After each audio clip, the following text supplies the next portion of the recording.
In the spring of 2020, we launched the Southern Entrepreneur Conference, where people in the community could hear talks from local entrepreneurs who had built successful businesses from the ground up. We had over 70 people sign up, but of course COVID happened, so we had to move the conference online. After 10,000 views of the videos, we realized we were onto something special. So for 2021, we decided to keep it online. We'd like to thank our sponsors, Jason Hunter Design, Panasonic, whose world headquarters is right here in Peachtree City, and BMW of South Atlanta, who will have a commercial during the intermission of each video.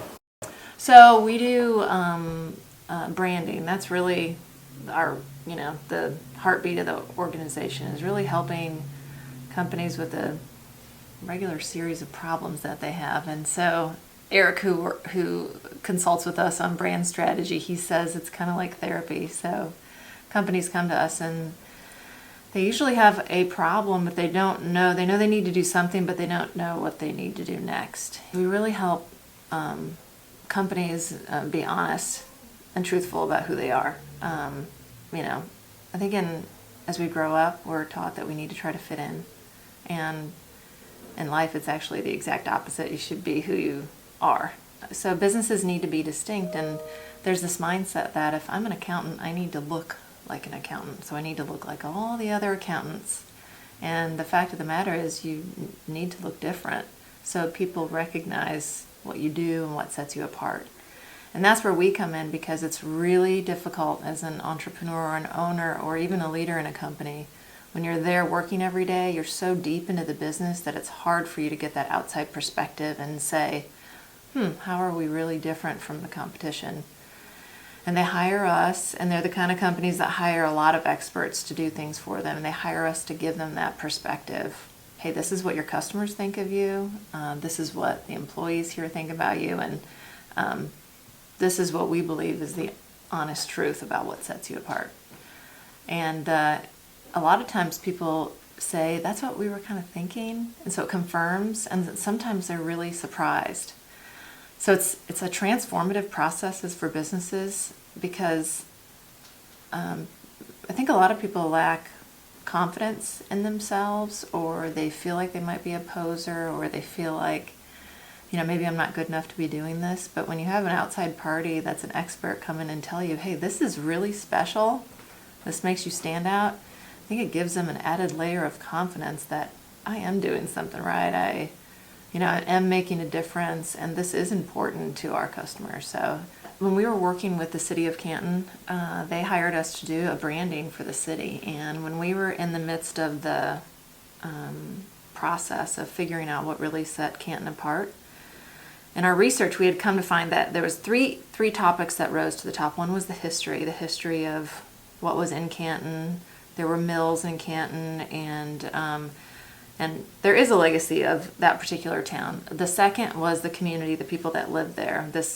That rose to the top through research and data that, hey, the community here, it's the people that really make Canton special. And then the third was the geography, what it actually looks like. There's some mountains, there's lots of park and recreation, and there's the Etowah River that runs through the city from one side to the other.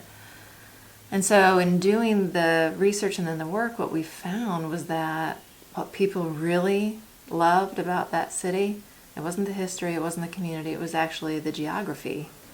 And it even shocked us, because we were thinking people.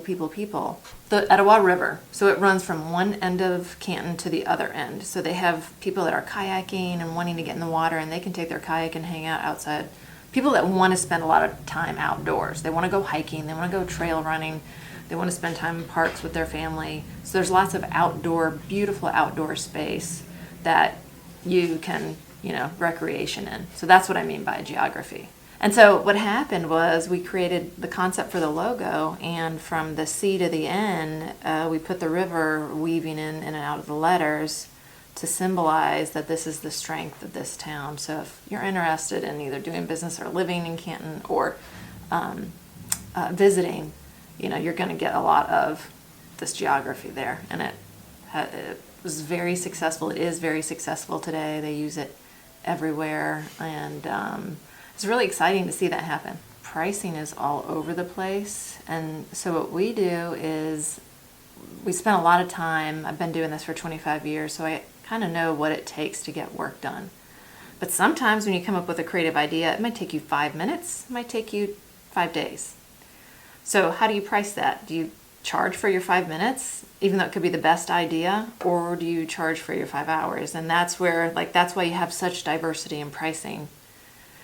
So what we try to do is price it based on how many decision makers are going to be involved in the process. We know if we've got to present to a board and we have to present to a leadership team and there's going to be a lot of discussion, that it's going to take a lot more time for us. We need to have data, we need to do more research, we need to plan on meetings to discuss and offer feedback and revisions, versus a solopreneur. You have one decision maker.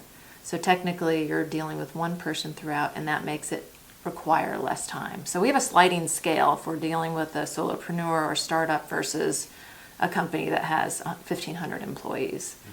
And so that's how we try to price, and probably CFOs or operations people would say you don't work with the solopreneurs, but that's my personal love, is seeing someone start a business and go from, hey, I want to make $500,000, and watching them get there and helping them with the marketing side is super exciting.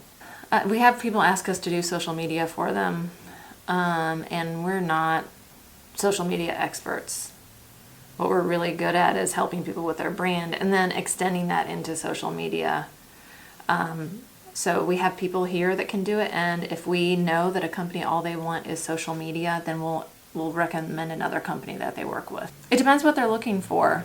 And if they're B2B, if they're B2C, what kind of business they're in, I'm going to refer them to a company that's really good at that. There's so many specialties in marketing that no one is great at everything. They're really good at one thing. And we know that we're really good at brand. And so if you hire us for social media, you're not hiring us because, hey, we know everything about social media. You're hiring us because we're going to extend the brand consistently, predictably, correctly, and we're going to speak in the brand voice on your social platforms. So not because you're going to get a huge audience, not because you're going to become popular or you're going to have some kind of groundswell, but because we're going to be predictable and good at what we do. PR is so specialized, and you've got to be fostering media relationships with people in newspapers, etc., and we don't do any of that. So, and it's the same thing. There's specialists in PR that work with different companies, so we have recommendations. So I went to Sterling High School, and it's the name of my town, Sterling, Illinois, small town. And I was going to be a speech pathologist. My friend's mom, Penny Hammer, was a speech pathologist, and I thought she was super cool. And I'm like, okay, I know you can. It's very, sought after. And so then I had to pick what school I wanted to go to. And I knew how much money I had raised from the farm. So it was Illinois State, Miami of Ohio, or University of Iowa. And I loved Miami of Ohio, but I didn't want to have student loans, so I picked Illinois State because it was the cheapest of all of them. I knew I could go there and work a little bit and not have any college loans, so that's why I picked it. And after my first semester in speech pathology and taking those intro classes, I hated it and said, this is not at all what I want to do. And I talked to my counselor, and she said, well, what do you really like doing? And I said, well, I like art, but there's no money in it. She said, why don't you go talk to the dean of the art school and see what she has to say? So that's what I did, and she told me about this thing called graphic design. This was in '92, so not many people had heard of it or knew what it was, and she told me about what the career would be like, and you could work in an advertising agency, and I was just blown away with how glamorous it seemed, like art directing photo shoots and designing magazine spreads and, working in Chicago or New York, and I just thought it was amazing. So then I decided to switch my major to graphic design and went through the whole program. Knew at that time that I wanted to have a small 3 to 5 agent firm to do great work. So I looked at the best schools in design, and they were RISD and University of Cincinnati and Virginia Commonwealth, and I applied at all those schools and went on all the interviews, and I got into University of Cincinnati, and then they called me 30 days before school start and said that one of our new students backed out, and we have one additional assistantship to offer, and we'd like to offer it to you.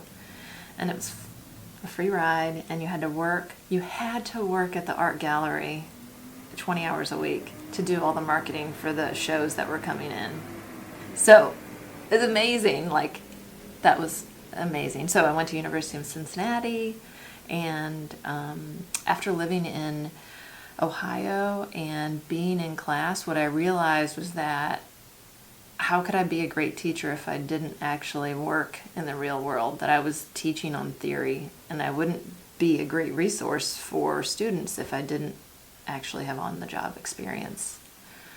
So I decided to leave and do just that, get experience, and then come back and finish my master's later. So husband and I moved to Georgia, and we moved in with his mom for 3 months. He found a job. He has an art degree as well, but he has his art degree in fine painting. Got a job in 3 months, and I worked at SP Richards. And this is like embarrassing to say, because they designed covers for office supply magazines. And I was brought in as one of their designers to design the sales materials and those magazine covers. And there was literally a department designated to taking pictures of cats and kittens with office supply products. Do you remember the posters? It was like, it had his hand up, it had his little paw up, and it was like, just hang in there. Do you remember? Yeah, do you remember that? Yeah, it's been a while. So yeah, the kitten and dog, and I was there for 6 months. And the job that I really wanted was at a company called Check Free, where they had a really good in-house agency. So at 6 months, I put in my resignation and went to Check Free. For less money. I think I was making $26,000 or $27,000. So I went to Check Free, but what was great about Check Free was this is when you didn't have to pay for the beginning of not having to use checks to make payments. That was the whole idea of the financial institution. And what we got to do was design software packages. So what it looked like, the name of the company, all the marketing materials, and we got to do everything that a designer wants to do. Fancy die cuts, finishes, unique folds, formats. It was so much fun. And the designer and writer that I worked with were very, very good. And it was a great experience of working on what it took to be a really good designer. And then one day they walked in and said, we're getting rid of the entire marketing department, and your job's gone. In 2 weeks you're going to be leaving. So I was out of a job, and I thought, wow, I didn't think that could happen. You have a degree, now you lose a job. And really, I went to school to have a job and not have to worry about losing it, and there it was. So a friend of mine was working at IBM, and I was telling him about, losing the job. And he said, hey, I know somebody, this guy named Peter at IBM, and I can put your resume in front of him. We're taking this intermission to thank our sponsors, Jason Hunter Design, Panasonic Automotive, and to watch this lifestyle video from BMW South Atlanta. They have a great service center there, as well as new and used vehicles for sale.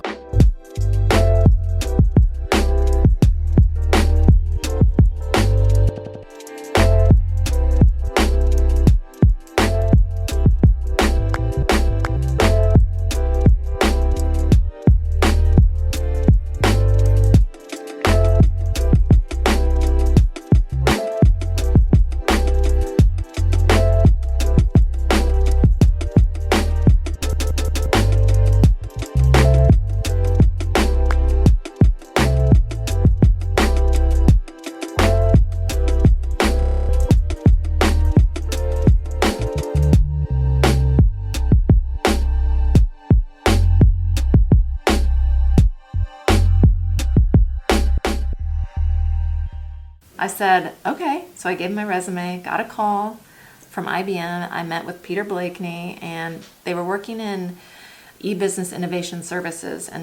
And what that aspect of the IBM did is we built $1 million websites for companies like Kodak and Macy's and the New York Times. I got a call back less than a week. I got the job. And so I spent 3 years working there, building huge websites. I moved from artist up to art director in those 3 years, and I was nicknamed the negotiator. So if they had a problem on a project, or the salespeople had set up false expectations, they would bring me in to help on projects. Kodak was one of those. And I don't know why they called me the negotiator, but something that's always stuck with me is that if a client asks for something, you should always show it to them, whether you agree with it or not. And that's something that I did there and that's something I brought to this company, is that if a client asks for it, even if you think it's not going to turn out, don't say no. Say, yeah, hey, this is what it's going to look like. We think this might be a better solution. So then you hit the .com era, where this was 99, 2000. And in 2000, we heard rumblings of them getting rid of, doing a layoff, because this was the .com bust. And what they offered was a voluntary severance where you can leave and they'll pay you for 2 months. And so I thought, oh, that's cool. And a friend of mine that was there said her and another woman were starting a company, and if I wanted to join them. So I said, all right, I'll go meet with them.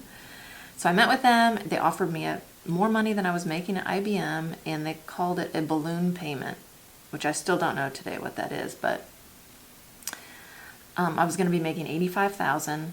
I was super excited, but they were going to start me off on a small amount of $2,500 a month, and then each month it would increase to get me at the end of the year to the $85,000. Well, after 3 months of working there, I wasn't making any more money, and I went to the owner and I said, hey, if I'm not getting paid what you promised me, I'm going to have to get lawyers involved. I was naive. I wrote that in an email. So stupid. The next day, I get brought into her office. She says, I've never offered you a position here. You've never worked here. You need to take all of your things and leave the premises immediately. So I was devastated, completely devastated. And I had to make a decision there. Do I start my own company or do I go find another job? And so I did both. I worked on getting a job and I worked on trying to find business and doing it the old-fashioned way, making phone calls. I opened up the yellow pages. We had dial-up internet at our house, so you can get on the internet. Someone would pick up the phone, it would collapse. So I wrote letters to companies that I was interested in working with, and I started getting business. And I think I had a 15% return on my cold call letters. People calling me after I wrote them a letter about what I was doing and why I wanted to work with them. And I started in April. This is when I got fired. Started in April through December. And I thought if I could make $35,000, it would be worth it to work for myself, to not have to work for anybody else. That I can live very, simply. I don't need a lot of money. I love shopping at a thrift store. I can drive a used car. Nothing. So that's what I wanted to do. And from April to December, I made $90,000. And I thought, maybe this is something that I could do. Yeah, I was doing graphic design work. And what you do is you call your friends and family and everybody that you know, and you ask them for work. And that's what I did. So my sister-in-law, Janelle, worked for a company called IMI. And at that time, this was 9/11. So, April to December, 9/11 happened in September. So what happened after 9/11 is that the company couldn't afford the New York agency they were hiring. They would do like three concepts for $10,000. They couldn't afford that anymore. So she asked, hey, could you do this work for us? And I was like, absolutely. So I got a little project for them. Then I got another project and another project. And so I got a lot of food and beverage work through this other company because they weren't able to afford the company they were working with before 9/11, because hospitality was just in the dump. So, yeah. So it was all graphic design work, lots of menu design, lots of promotional materials, packaging design, logo design, tons of food and beverage type work. My next door neighbor, the Reeds, who I adore, they had 2 kids, Bill and Lou, and Bill was 15 or 16 at the time, and he was writing code, building websites. Oh, yeah. And I asked him if he wanted to come work for me, part-time, make some money. And so he took a co-op at Roswell High School, which is where he was at, and so he got class credit for working for me in the afternoons. Nice. And he was the first assistant. Mm-hmm. And he ended up working for ID8 on and off for 11 years. Mm-hmm. And he's now working at Pardot. He's doing fantastic. He's married and has a kid. So being a farm kid, it was just different from everybody else, because farm wasn't a huge part of the small town that I lived in. It was a small part of it. So it was unusual. So I'd have friends come out to my house and stay at the farm, and they look back at it now. My friend Beth was saying that it was like some of the best times just coming out and working on the farm with me. Now, I didn't think it was the best time growing up. It was a lot of work, and I didn't want to have to get outside and do the work, but my friends really appreciated it. But, every day we had to go out and do chores. We'd have to bring the cows in from the pasture. We'd have to bring them in for milking, clean up the poop, We had to feed the steers, pick the eggs from the chickens. We'd have to water and just do all kinds of stuff. But the best time of year was when all the cows were having calves. And this was in the winter, so we do artificial insemination for most of them, and then when they couldn't get pregnant, we'd have a bull, but my dad would set it up for them all to have babies around the same time. So in the winter, when it's, 0 degrees, you'd have the barn would be so warm because it'd be filled with straw and all the cows would be in there, and then you'd have all the calves and you'd hear them like mooing and getting to feed them milk. That was the best thing. So, we'd help. I birthed a lot of calves. You pull them out, you have to put chains on their little ankles and help the mom have the calf, and put the little straw on the calf's nose so it could breathe, because they have trouble breathing. And before you know it, in 20 minutes they're up walking, and they're wobbly little legs. But then they each have their little own slot where they eat, and you feed them milk, and just petting their little wet noses and feeding them milk and watching them grow up. That was the best part with all the babies. So they become friends with everybody. My dad did business with people he was friends with, and I as an adult, I noticed that he had really had relationships, and he appreciated and respected people, even if he was paying them or they were paying him. So even down to the car wash, like he didn't just walk in and not even look someone in the eyes. They knew everybody that worked at the car wash. So what my dad did, I think, which is the coolest thing, and I've never heard of anybody else saying this, my dad didn't go to college.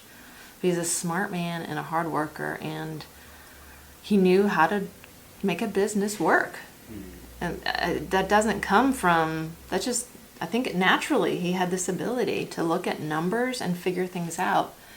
So what he did with each of us is he helped us create a business. So I bought a calf from him, which was $120, and then we had to pay for taking care of the calf, the barn, the pasture, the feed. And every month we would go in and we would look at the books, and he'd look at the price of alfalfa, look at the price of oats, look at the cost of milk, and then you'd have to, pay for that. And so by the time that one calf became a cow and started producing milk, which was the money, I had a big debt to my dad to owe him. And part of the labor was us working. So if we worked on the farm, then the labor was another positive that he didn't have to pay. He would be basically paying us to do that work. Then when you had a calf, then you had 2 animals, but then every month we would look at the milk that the cow produced. And I don't know how he did the calculation, but we usually had 50 head milking, and he would calculate my cow. So if it was Regina, they all had names, Regina, and all the cows produced this much milk. I don't know how he could figure it out, but he would calculate what that milk was worth based on the production of the herd and then my cow, and then we would make profit from that. And so that particular process is how I learned to look at the finances, and look at the costs. And hey, if you have too many costs, you're not going to make any money. So how do you make more money? If you have cattle, you have more females, and then if you have steers, then you castrate them, raise them as steers, and then sell them to the market.